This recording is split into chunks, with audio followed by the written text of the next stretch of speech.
Hi students and parents, welcome to Caps Talks once again. आज की talk में मैं बात करने वाला हूं कि अगर इंडिया में थर्ड वेव सीवियरली स्ट्राइक करती है तो स्टूडेंट्स के ऊपर क्या इंपैक्ट पड़ सकता है, और नहीं पड़ती तो भी इस टॉक में जो पॉइंट मैं क्विकली नेक्स्ट 5 मिनट्स में आपको बताने वाला हूं, they are going to be extremely helpful for you, because I am going to discuss कि जब सेकंड वेव या फर्स्ट वेव थी और जो टाइम इतना स्टूडेंट्स ने लॉकडाउन में निकाला, उसमें कैसे एवरेज स्टूडेंट और हाई परफॉर्मर स्टूडेंट्स ने डिफरेंशिएट किया, या ये कहे बहुत सारे स्टूडेंट जो बिलो एवरेज या एवरेज थे वो एक्सट्रीमली हाई परफॉर्मर बन के निकले। वो चीजें समझना सबसे ज्यादा जरूरी है। सबसे पहली बात अगर हम करते हैं कि अगर थर्ड वेव स्ट्राइक करती है तो सर्टेनली वो सिनेरियो बन सकता है। आज कोई भी इस चीज की गारंटी नहीं ले सकता कि थर्ड वेव नहीं आने वाली है। सिचुएशन बन रही है, सिनेरियो बन सकते हैं कि वापस से लॉकडाउन जैसी स्थिति आ जाए, लेकिन इसमें घबराने से ज्यादा जरूरी है ये समझना कि पिछले साल में जब लॉकडाउन जैसी स्थिति आई थी तो स्टूडेंट ने कैसे बिहेव किया और अपने आप को एक्स्ट्राऑर्डिनरी लेवल पे कैसे एस्टेब्लिश किया।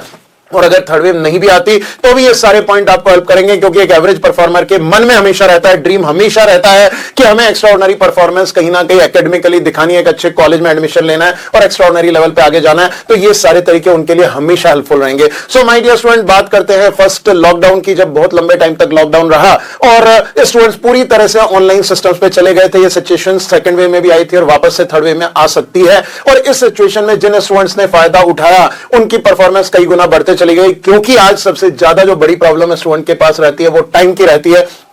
स्कूल जाना, स्कूल से आना, फिर कोचिंग जाना, कोचिंग से आना, या अपने खेलने की एक्टिविटीज के लिए टाइम निकालना, बाकी रूटीन एक्टिविटीज में टाइम निकालना, इनमें प्रॉपर्ली स्टूडेंट बैलेंस नहीं कर पाते और उस इम्बैलेंस की वजह से हम एकेडमिकली बैकलॉग पाइल अप कर लेते हैं और फिर फाइनली हम रेस से बाहर हो जाते हैं। मैं हमेशा से स्टूडेंट को कहता हूं रेस में बने रहना सबसे ज्यादा इंपॉर्टेंट है, पूरी जान लगा के फिनिश लाइन को टच करना इंपॉर्टेंट है। और यही चीज जब लॉकडाउन हुआ था तो स्टूडेंट्स को रियलाइज हुआ घर से कहीं निकलना ही नहीं है। तो चलो कोशिश करके देखते हैं, रेदर देन रिग्रेटिंग कि हम कुछ कर नहीं पा रहे हैं, फ्रेंड से मिल नहीं पा रहे हैं, डिप्रेशन में जा रहे हैं, चलो कोशिश करके देखते हैं rather than distractions on internet हम अपने स्कूल की क्लासेस को या कहीं पे भी ऑनलाइन सिस्टम्स, जो भी सिस्टम शुरू हुए, मैं अगर एलन की बात करूं तो एलन के सभी सेंटर्स पे इतना जबरदस्त ऑनलाइन सिस्टम बना था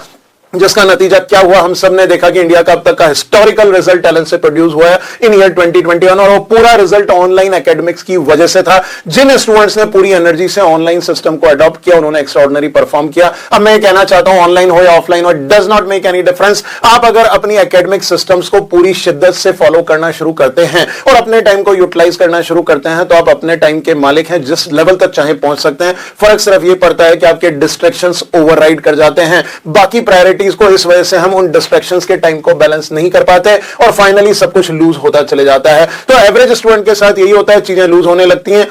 और जो हाई परफॉर्मर स्टूडेंट होते हैं वो चाहे ऑनलाइन हो या ऑफलाइन हो, अपने डिस्ट्रैक्शंस को दूर हटा के अपनी एनर्जी के साथ लगातार अपने सिस्टम पे लगे रहते हैं। My dear student, keep it in mind कि अगर थर्ड वेव स्ट्राइक होती है तो एवरेज परफॉर्मर्स के पास बहुत बड़ी अपॉर्चुनिटी होगी कि बाकी सब चीजें बंद करनी है। बल्कि मैं तो ये कहूंगा अगर थर्ड वेव को अवॉइड करना है तो सारे डिस्ट्रैक्शन सभी हटा दीजिए, घर से निकलना कम कर दीजिए, अपने आप को फोकस कीजिए, स्कूल जाइए, कोचिंग या जो भी क्लासेस है वहां जाके 1 मिनट भी रुकना नहीं है, सोशल डिस्टेंस रखिए, बहुत ज्यादा फ्रेंड्स के साथ मिलने जुलने की जरूरत नहीं है और अपने काम से मतलब रखिए। टाइम पे वापस आते हैं, आप खुद रियलाइज करेंगे एक एक मिनट आपका बचता जा रहा है और उस टाइम को अपनी एकेडमिक स्टडीज में, अपने बैकलॉग को कवर करने में, अपनी फोकस के ऊपर लगा के चलिए। आप देखिए यही एक तरीका है जिससे आप अपने टाइम को एनहांस कर सकते हैं। और बहुत सारे बच्चे जिन्होंने लॉकडाउन में इस चीज का फायदा उठा लिया था, उनके हैबिट में ये चीजें बन चुकी हैं और वो एक्स्ट्राऑर्डिनरी परफॉर्म करते जा रहे हैं। इस वीडियो में मैं कोई टेक्निक नहीं बता रहा हूं, लेकिन मैं आपको बहुत सीरियसली अवेयर कर रहा हूं कि अगर आपने आज से ही अपने आप को रेस्ट्रिक्ट करना शुरू किया तो ना सिर्फ इंडिया थर्ड वेव को अवॉइड कर देगा,